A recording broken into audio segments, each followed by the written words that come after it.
Bacaan pertama menurut Ulangan 30 ayat 15 sampai 20.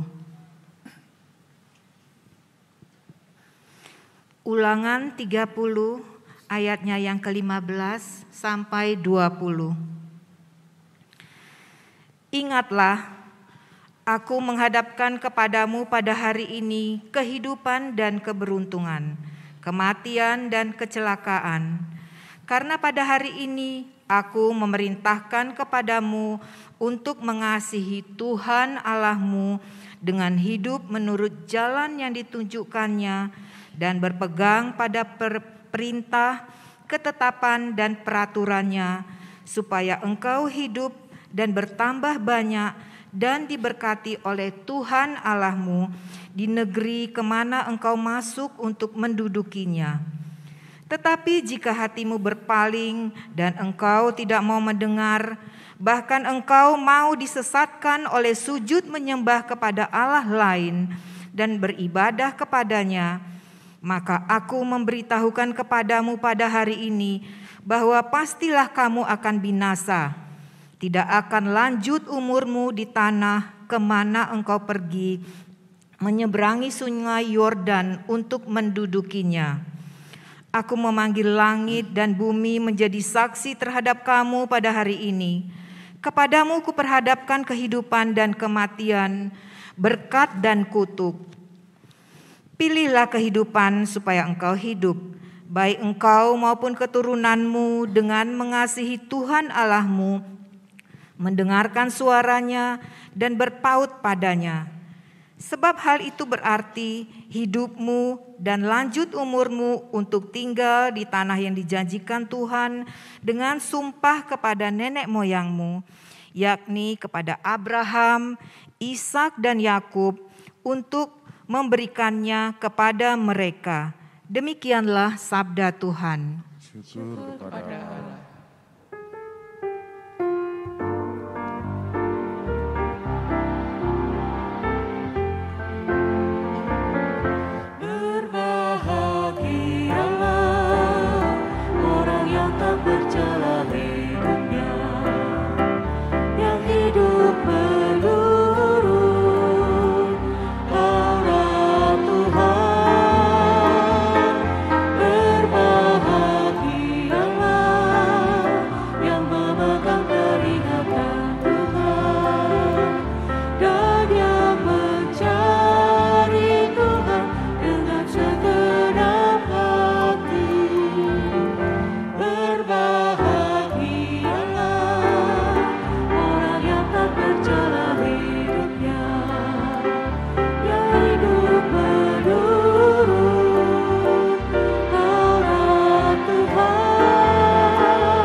Tidak melakukan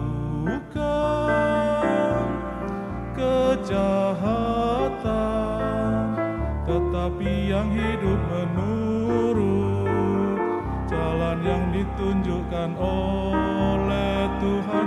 Engkau sendiri menyampaikan titah-titahmu supaya dipegang dengan sungguh-sungguh. Berbahagialah orang yang tak tercela hidupnya, yang hidup menurut Taurat Tuhan.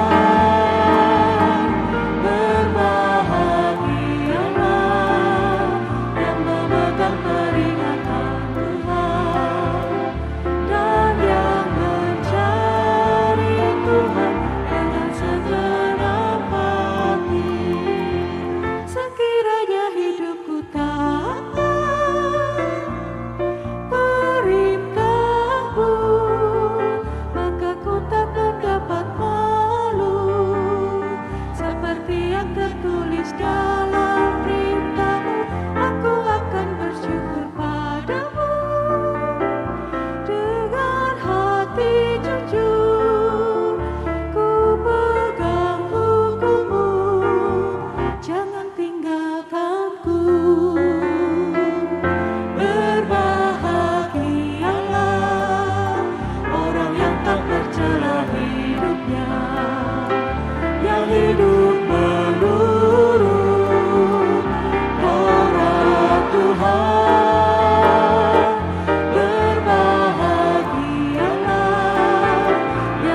Bacaan kedua menurut 1 Korintus 3 ayat 1 sampai 9.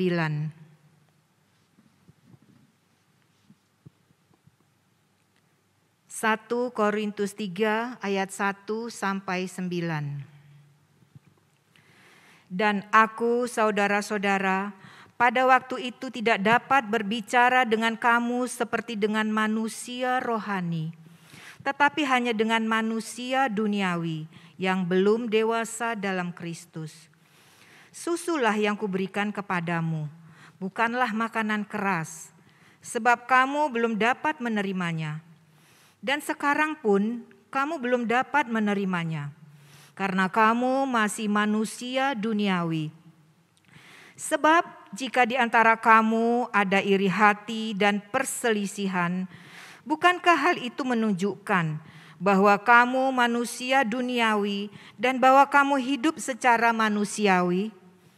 Karena jika yang seorang berkata, "Aku dari golongan Paulus," dan yang lain berkata, "Aku dari golongan Apolos," bukankah hal itu menunjukkan bahwa kamu manusia duniawi yang bukan rohani? Jadi, apakah Apolos, apakah Paulus? Pelayan-pelayan Tuhan yang olehnya kamu menjadi percaya, masing-masing menurut jalan yang diberikan Tuhan kepadanya. Aku menanam, Apolos menyiram, tetapi Allah yang memberi pertumbuhan. Karena itu yang penting bukanlah yang menanam atau yang menyiram, melainkan Allah yang memberi pertumbuhan. Baik yang menanam maupun yang menyiram adalah sama, dan masing-masing akan menerima upahnya sesuai dengan pekerjaannya sendiri. Karena kami adalah kawan sekerja Allah, kamu adalah ladang Allah, bangunan Allah. Demikianlah sabda Tuhan. Syukur kepada Allah. Kristus menurut Matius pasal yang kelima ayat 21 sampai dengan ayat 37. Matius 5 ayat 21 sampai dengan ayat 37. Kamu telah mendengar yang difirmankan kepada nenek moyang kita, jangan membunuh, siapa yang membunuh harus dihukum. Tetapi aku berkata kepadamu, setiap orang yang marah terhadap saudaranya harus dihukum. Siapa yang berkata kepada saudaranya kafir harus dihadapkan ke mahkamah agama, dan siapa yang berkata jahil harus diserahkan ke dalam neraka yang menyala-nyala. Sebab itu jika engkau mempersembahkan persembahanmu di atas mezbah dan engkau teringat akan sesuatu yang ada dalam hati saudaramu terhadap engkau, tinggalkanlah persembahanmu di depan mezbah itu dan pergilah berdamai dahulu dengan saudaramu, lalu kembali untuk mempersembahkan persembahanmu itu. Segeralah berdamai dengan lawanmu selama engkau bersama-sama dengan dia di tengah jalan, supaya lawanmu itu jangan menyerahkan engkau kepada hakim dan hakim itu menyerahkan engkau kepada pembantunya dan engkau dilemparkan ke dalam penjara. Aku berkata kepadamu, sesungguhnya engkau tidak akan keluar dari sana sebelum engkau membayar lunas hutangmu. Kamu telah mendengar firman, jangan berzinah. Tetapi aku berkata kepadamu, setiap orang yang memandang perempuan serta menginginkannya, sudah berzinah dengan dia di dalam hatinya. Maka jika matamu yang kanan menyesatkan engkau, cungkilah dan buanglah itu. Karena lebih baik bagimu jika satu dari anggota tubuhmu binasa, daripada tubuhmu dengan utuh dicampakkan ke dalam neraka. Dan jika tanganmu yang kanan menyesatkan engkau, penggahlah, buanglah itu. Karena lebih baik bagimu jika satu dari anggota tubuhmu binasa, daripada tubuhmu dengan utuh masuk neraka. Telah difirmankan juga, siapa yang menceraikan istrinya harus memberi surat cerai kepadanya. Tetapi aku berkata kepadamu, setiap orang yang menceraikan istrinya, kecuali karena zina, ia menjadikan istrinya berzina. Siapa yang kawin dengan perempuan yang diceraikan, ia berbuat zina. Kamu telah mendengar pula yang difirmankan kepada nenek moyang kita, jangan bersumpah palsu, melainkan peganglah sumpahmu di depan Tuhan.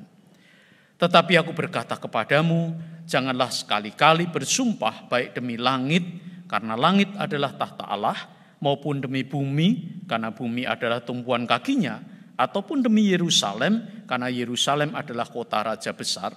Dan janganlah juga engkau bersumpah demi kepalamu, karena engkau tidak berkuasa memutihkan atau menghitamkan sehelai rambut pun. Jika ya, hendaklah kamu katakan ya. Jika tidak, hendaklah kamu katakan tidak. Apa yang lebih daripada itu berasal dari si jahat. Demikianlah Injil Yesus Kristus. Berbahagialah kita yang membaca, merenungkan, dan melakukan firman Tuhan dalam hidup kita. Haleluya.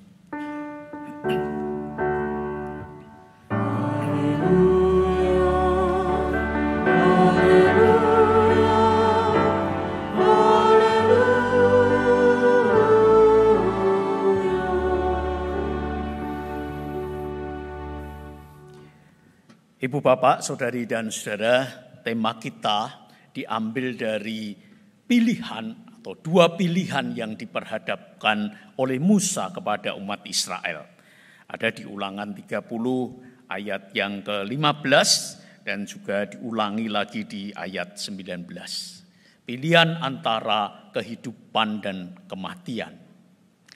Ini mengingatkan saya kepada pilihan yang mungkin kita, terutama yang di zaman dulu, dihadapkan pada pilihan harta atau nyawa. Konon para perampok atau penodong zaman dahulu, mereka itu menodongkan senjata kepada korbannya sambil bertanya, harta atau nyawa?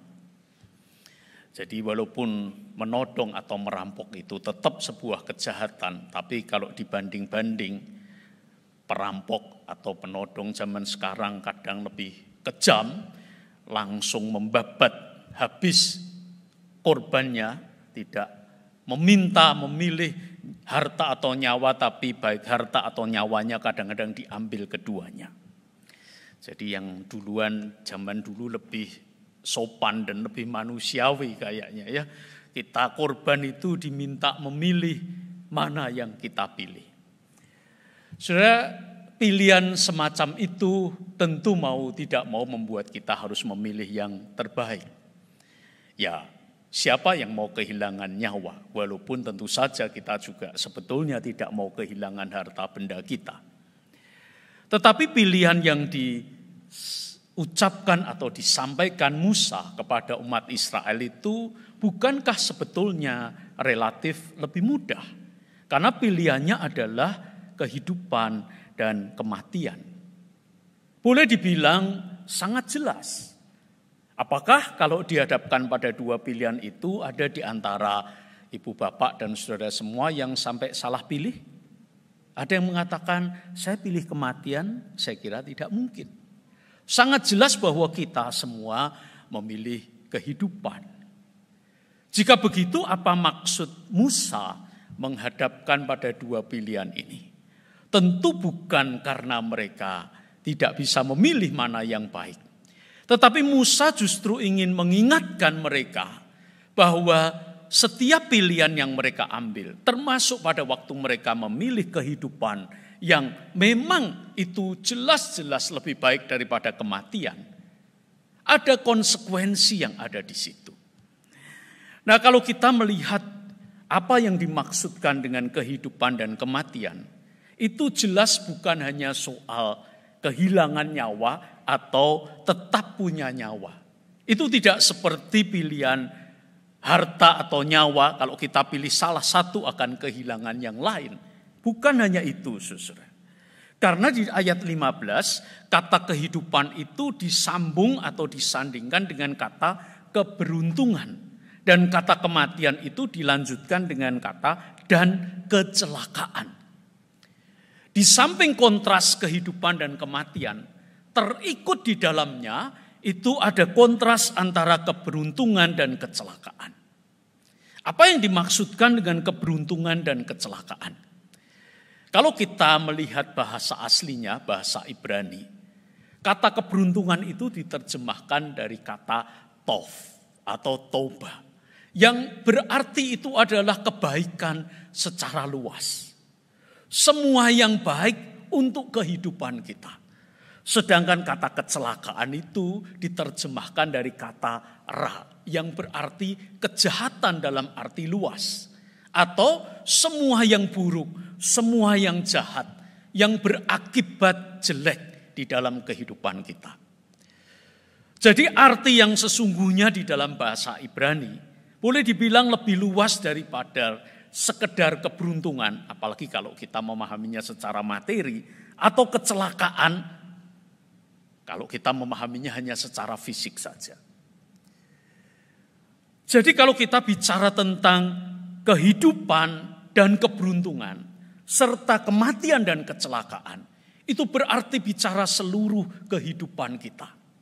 Itu bicara tentang kualitas hidup atau keadaan hidup kita sebagai umat Tuhan secara bersama-sama maupun sebagai orang beriman secara pribadi.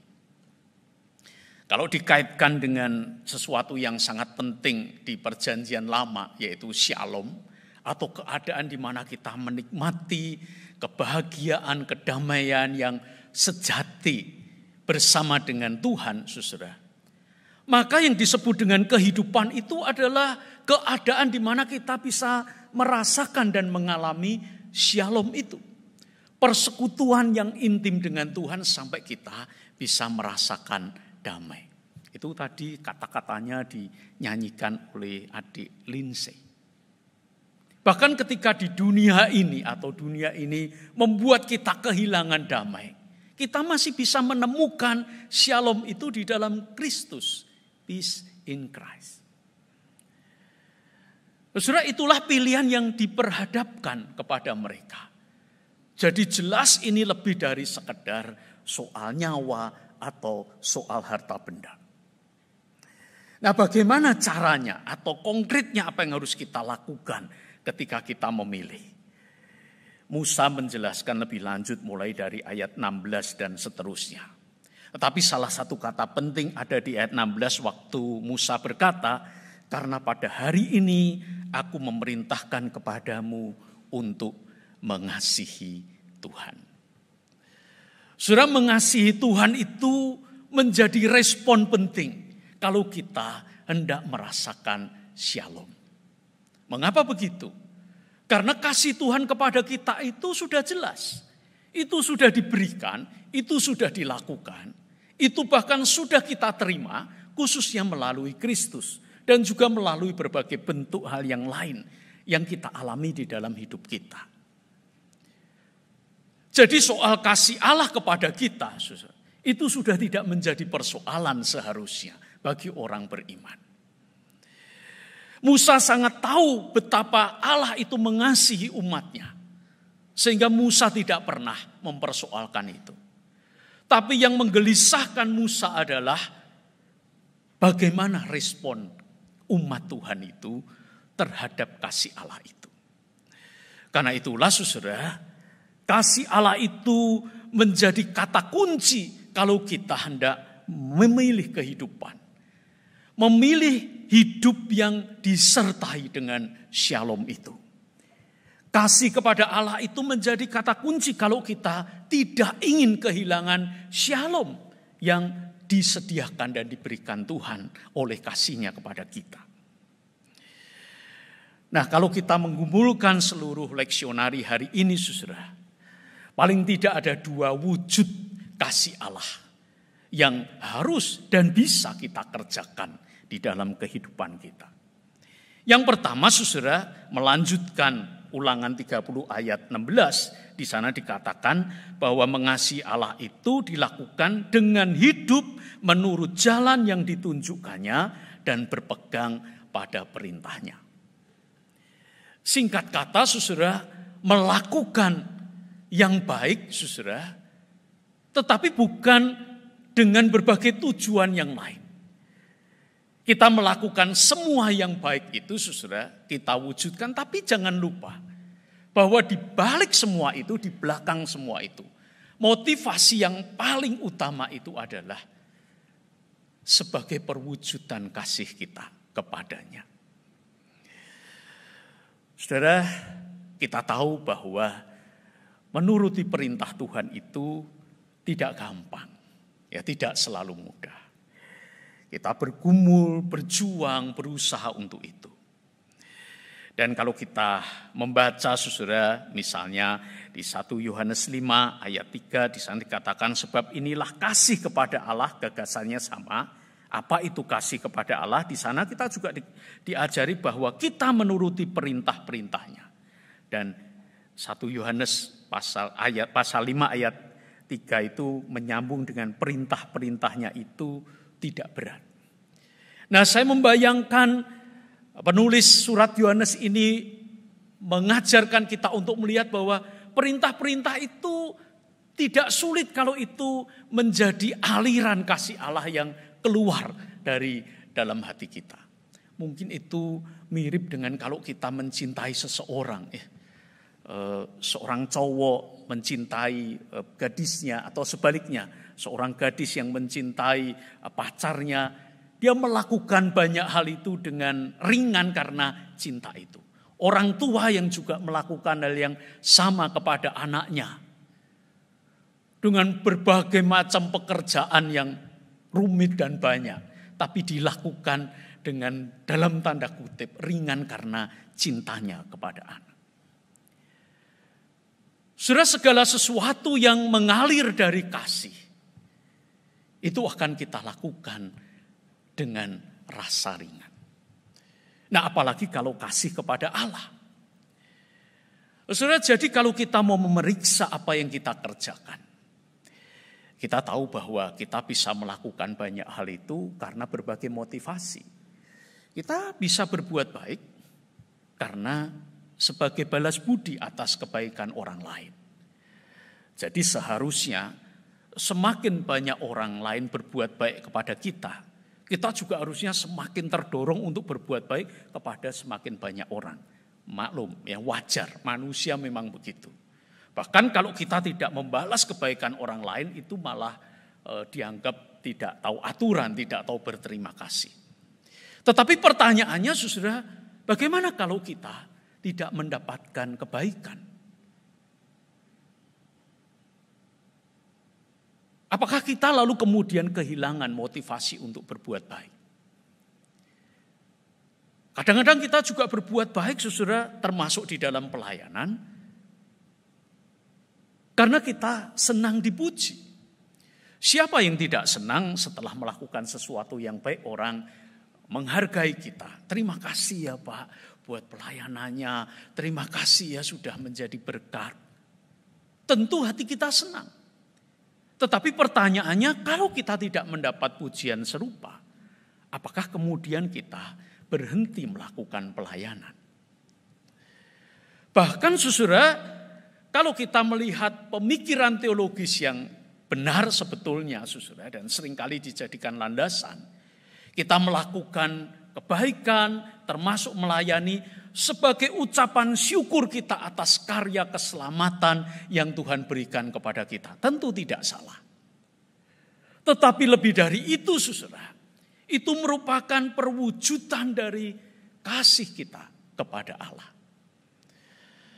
Saudara, ini penting karena kalau dipikir-pikir lebih dalam, kita mau mengasihi Allah itu dengan cara bagaimana? Tidak gampang. Allah punya segala sesuatu, sehingga apapun yang kita berikan, kalau dipikir-pikir Allah itu tidak membutuhkannya. Tetapi Dia memberi kesempatan kepada kita untuk menunjukkan kasih kita kepadanya itu melalui taat kepadanya. Mengarahkan hidup kita seperti atau menuju jalan yang ditunjukkannya dan berpegang pada perintahnya. Saudara, motif seperti ini saya yakin ada di dalam hati kita. Jadi kalau bicara tentang hati nurani, orang percaya saudara, itu jauh lebih tajam sebetulnya daripada hati nurani yang ada pada semua orang yang diberikan sebagai anugerah umum pada semua manusia. Semua orang punya hati nurani, seharusnya begitu. Kecuali kalau sudah dimatikan. Tapi sebagai orang beriman saudara, Di dalam hati nurani kita itu saudara ada satu kerinduan untuk mewujudkan atau menunjukkan kasih kita kepada Allah. Saya pernah melayani di satu gereja di kota kecil di Jawa Timur ini, saudara. Dan karena cukup sering ke sana, ada seorang ibu yang kemudian menjadi cukup terbuka, dan suatu kali setelah khotbah dia datang kepada saya dan dia bercerita, "Pak, saya mau ngobrol sebentar." Lalu dia bilang begini, "Pak, saya mau terus terang. Saya selama ini tidak pernah memberikan persembahan bulanan," katanya. Lalu dia bercerita bahwa penghasilannya dia sudah hitung-hitung sedemikian rupa. Dia berkata, "Enggak cukup, Pak. Ini saja kadang-kadang kurang. Saya bahkan masih dibantu oleh gereja." Dia juga berkata begini, "Saya juga tidak merasa bahwa kalau saya memberikan persembahan atau tidak itu mempengaruhi keuangan gereja. Rasanya tidak pengaruh, Pak. Persembahan saya itu seberapa sih?" Tapi dengan jujur dia berkata, "Sebetulnya Pak, dalam hati kecil saya sangat kepingin memberi. Dan bagaimanapun juga itu tidak bisa hilang." Tetapi ketika mendengar itu saya terus terang bingung, bimbang. Saya harus bagaimana terus terang. Di satu sisi saya merasa iba kepada ibu ini karena terus terang penghasilannya kecil. Kalau dia berkata tidak memberi pun kurang. Mosok saya itu juga masih harus memaksa, "Enggak Bu, harus memberi, itu perintah Tuhan." Masa saya tega ngomong begitu? Saya rasa dia sebagai orang yang sudah lama di GKI, saya pikir juga tidak mempan kalau saya berkata, "Bu, beri saja, nanti Tuhan akan membalas 100 kali lipat." Rasanya kok enggak cocok kalau itu disampaikan oleh pendeta GKI kepada jemaat GKI yang sudah sangat lama mendengar ajaran GKI. Terus bagaimana?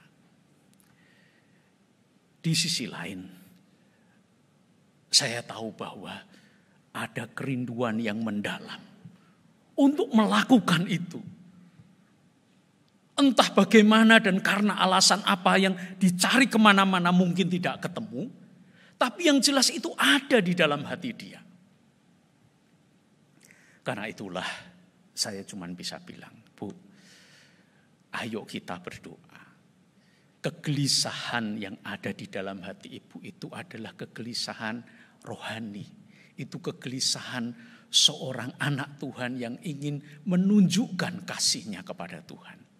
Mari kita bawa ke dalam doa. Kami cuma bisa berdoa secara sederhana, "Tuhan, Engkau tahu keinginan ibu ini untuk memberikan persembahan bulanan. Tuhan menolong agar dia bisa memberikannya." Beberapa bulan kemudian, mungkin sekitar 1 tahun atau lebih, saudara, ketemu lagi dan setelah khotbah dia menyambut saya dengan wajah yang sangat bersukacita. Kemudian dia berkata, "Pak, sebentar aja, sebentar." Lalu dia bilang, "Sudah Pak, saya sudah rutin memberikan persembahan bulanan." Dengan wajah yang sangat bersukacita. Lalu dengan rasa ingin tahu saya tanya, "Ya apa Bu? Cukup toh Bu kehidupan sehari-harinya?" Ibu ini menarik nafas panjang dan berkata, "Masih cukup sih Pak, masih kok, masih bisa diatur," katanya. Menurut ibu bapak dan saudara-saudara semua, dengan jawaban yang seperti itu, apakah mudah bagi dia untuk memberikan? Saya membayangkan tidak mudah. Mungkin dia harus menata sedemikian rupa. Ada hal-hal yang barangkali harus dalam tanda kutip dikorbankan. Tapi yang paling penting dari semuanya adalah dia melakukan itu dan menemukan apa maknanya itu. dan merasakan kasih Allah itu. Saudara, ada banyak hal yang berat ketika kita berusaha melakukan firman Tuhan. Bahkan hal yang sepele yang orang lain bisa kerjakan dengan gampang, tapi bagi orang tertentu kadang sulitnya bukan main. Tetapi hal yang sama adalah bagi orang beriman ketika dia mengerjakan apa yang dikehendaki Tuhan itu. Ada kasih kepada Allah yang mengalir dan disitulah ada shalom, ada damai sejahtera.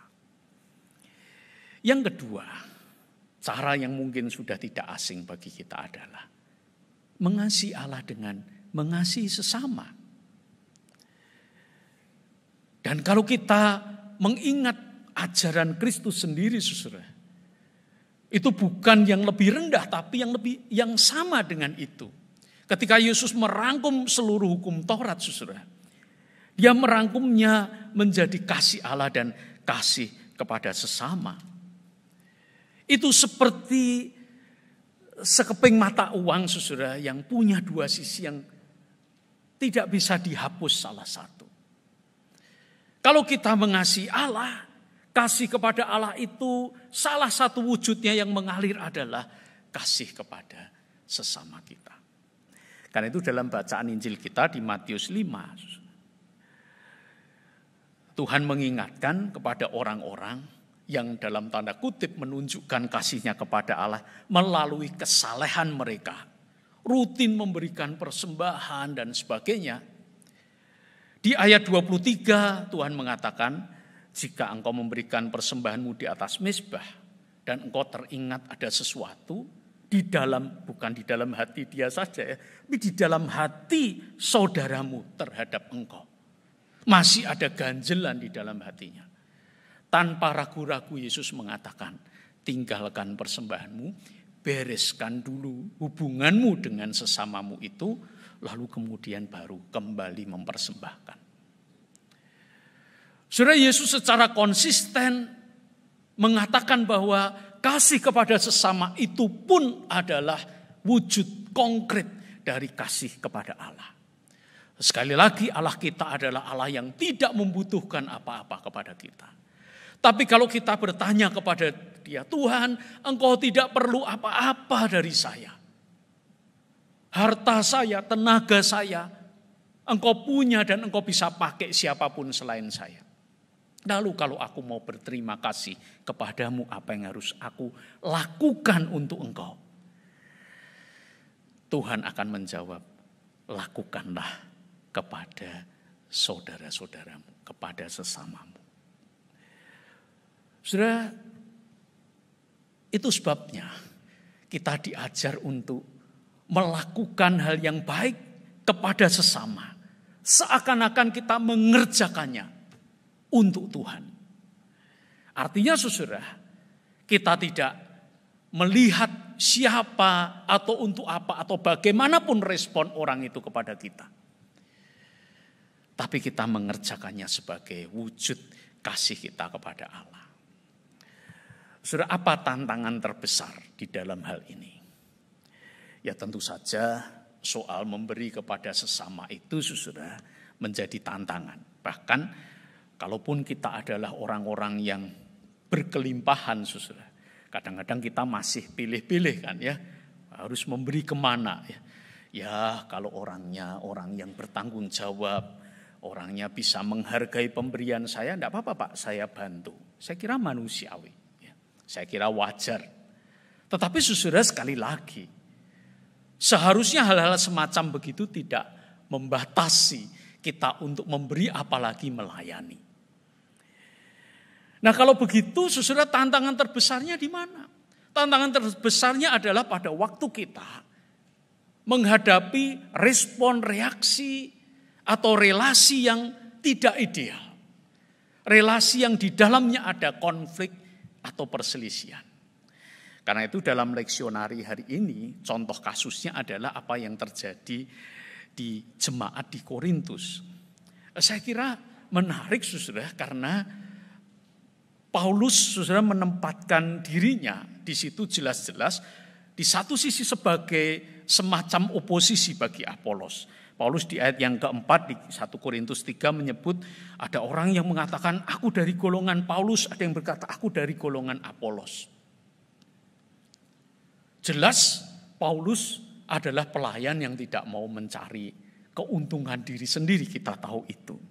Tapi ya tetap ditarik-tarik di dalam lingkaran konflik yang ada di jemaat di Korintus. Dia mungkin tidak ingin berselisih, tidak ingin berkonflik, tapi dia juga mengakui seringkali ini tidak terhindarkan.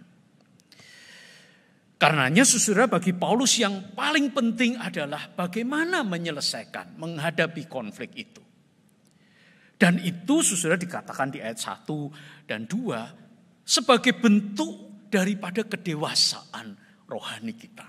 Atau kalau dalam konteks khotbah kita hari ini saudara, itu sebagai wujud dari relasi kita dengan Allah. Dan itulah sebabnya di ayat yang ke-9 Paulus mengajak semua jemaat di Korintus melihat pada satu poros yang utama, yaitu Allah sendiri. Di sana Paulus mengatakan, karena kami adalah kawan sekerja Allah, kamu adalah ladang Allah, bangunan Allah. Konflik di sana saudara tidak bisa berhenti dengan gampang. Paulus tahu itu. Masing-masing pemimpin punya kelebihan dan kekurangan sendiri. Dan itu semua bisa menjadi pemicu konflik atau menjadi alasan untuk polarisasi, permusuhan dan sebagainya. Tapi pada waktu kita kembali kepada jati diri kita sebagai pelayan Allah. Dan mereka kembali pada jati diri mereka sebagai bangunan Allah. Maka mereka seharusnya punya motivasi yang sungguh-sungguh untuk bersatu dan menyelesaikan perselisihan itu. Sudah tidak bisa dipungkiri bahwa mengasihi sesama itu tidak gampang. Kadangkala yang dibutuhkan bukan hanya sekali lagi harta, bukan. Kadangkala itu perasaan kita. Kadangkala saudara kita bukan hanya sekedar memberi, tapi kadangkala kita diperhadapkan pada situasi yang sangat kita tidak sukai, yaitu harus berkonflik dan bermusuhan. Tapi sekali lagi, kalau kita ingat lagu yang dinyanyikan adik Lindsay tadi, hilangnya kedamaian di dunia tidak boleh menghilangkan kedamaian orang-orang percaya di dalam Kristus. Sudah selalu ada kesempatan, ada pilihan bagi orang-orang percaya untuk memilih cara seperti yang Tuhan inginkan, yaitu berdamai. Sudah saya jadi ingat suatu kali saya melayani seorang yang sangat pahit hidupnya karena banyak orang yang membuat dia menjadi benci terhadap banyak hal. Sebagai seorang yang belajar konseling, saudara, saya tentu saja memakai semua ilmu yang saya miliki, dan salah satu cara yang seringkali berhasil adalah dengan memberi kesempatan dia mengungkapkan semua sakit hatinya, kepahitannya, bahkan yang paling dalam itu kita beri kesempatan keluar. Secara teoritis itu akan membuat dia lebih mudah mengampuni. Dan memang begitu. Tapi untuk kasus yang kali ini saudara, sungguh sulit. Bahkan dia berkata, iya Pak, saya juga tahu kalau memang sebagai orang Kristen saya seharusnya mengampuni. Tapi saya terus terang Pak, belum bisa. Saya lupa sudah berapa sesi ketemu dan sudah berapa banyak dia mengeluarkan kebenciannya dengan berbagai cara. Boleh dikatakan semua kotoran di dalam hatinya itu mungkin sudah terkuras. Tapi dia tetap bilang, maaf Pak, saya belum bisa mengampuni. Nah, terus bagaimana? Nah, untunglah pendeta itu tidak melayani sendirian. Selalu ada Tuhan yang menyertai. Ya, saya ajak dia berdoa, ayo kita berdoa. Saya cuma memohon Tuhan beri dia kasih-Mu supaya dia bisa mengampuni. Saudara, sekali lagi dalam pertemuan berikutnya, dia dengan lega mengatakan, aneh Pak, kali ini saya bisa mengampuni. Saudara, itulah sebabnya surat 1 Yohanes tadi mengatakan perintah Tuhan itu tidaklah sukar. Di satu sisi sulit secara manusia. Tetapi kalau kita ingat Tuhan yang selalu menopang kita, maka sebetulnya yang paling penting adalah menaruh itu sebagai kerinduan kita untuk mewujudkan itu sebagai wujud kasih kita kepada Allah. Sudah kembali ke soal pilihan harta atau nyawa. Konon ada seorang penjahat yang ketika tertangkap menjadikan pilihan ini untuk ngeles sebagai alasan. Dia berkata begini, Pak polisi, saya salah apa? Wong dia itu loh Pak memberi kok. Mosok dia memberi, kamu kan nodong. Iya Pak, tapi saya cuma bilang harta atau nyawa. Dan dia pilih nyawa, hartanya diberikan kepada saya Pak. Dompetnya, handphonenya, kalungnya, semua diserahkan. Bahkan saya sempat tanya Pak, sudah ini ikhlas? Dia bilang ikhlas katanya. Saya kan tidak salah Pak. Ya tetap salah sih ya. Kan nodong gitu, memaksa juga kan. Tapi sudah dalam konteks tertentu. Pernah ada seorang ibu yang kejamretan. Waktu itu di depan gereja ya. Dan dia mau ke gereja atau pulang gereja, saya lupa, kejamret. Dan setelah itu ketemu dan dia berkata begini, syukurlah Pak, yang dijamret hanya kalung saya katanya. Saya enggak apa-apa, ya ini lehernya sakit sedikit tapi saya enggak luka. Ya. Nyawa saya enggak apa-apa, saya enggak diapa-apakan katanya. Sudah kadangkala pilihan-pilihan itu tidak selalu gampang. Tetapi bersama dengan mungkin cara penodong ini atau ibu ini yang menjadi korban. Ada satu titik di mana kita itu bisa memilih pilihan yang nampaknya sulit tapi kemudian mendatangkan kelegaan kepada kita. Ya, ada sesuatu yang dalam tanda kutip saya korbankan. Ada sesuatu yang saya ikhlaskan, saya relakan. Tapi saya tetap bisa bersyukur, bisa merasakan damai itu. Apalagi kalau kita memilih untuk melakukan firman Tuhan, mengasihi sesama kita sebagai wujud kasih kita kepadanya. Amin. Saat hening buat kita semua.